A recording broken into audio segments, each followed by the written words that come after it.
Thank you for being with us. I'm Ann Allred. And I'm Mike Bush. If you've been to the airport recently, you've seen the signs. Soon, to board a plane, you're going to need a new ID. This is for Missouri and Illinois residents. Come October 2020, if you show your driver's license to fly, you must have what's called a real ID.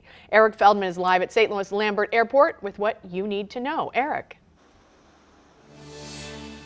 And so it's a law that Congress passed back in 2005, and it was supposed to be something to add security to the process because you need more documentation in order to get this license that they're calling the Real ID. And before you know it, October 2020 is going to be here when you may need this license. So today we wanted to find out what you may need in order to get it. In 2018, 15 million people traveled through Lambert, just like these people. But come October 2020, the driver's license you use to fly will need to have this star in the corner.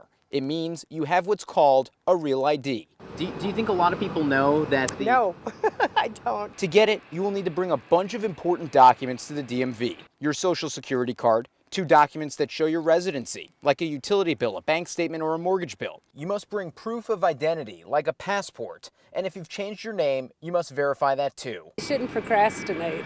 They should get it done, and that way they're not in a long line. Rebecca Chipman lives in North Carolina, but all her family lives in Missouri, and she's going to make sure they know about the change. I think I'll email or text them and let them know what the requirements are if they want to come see Mom. But it's important to remember, you do not need to update your license to the Real ID to drive or to vote.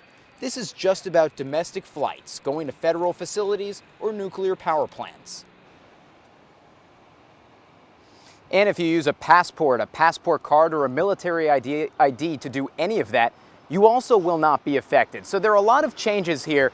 You may have some questions. Please feel free to send us a message on Facebook, on Twitter, or even email us. That's because on Wednesday there's going to be a press conference here at the airport with some TSA leaders and some state leaders, both on the Illinois and Missouri side, to help explain this Real ID changes and what you need to know before October 2020.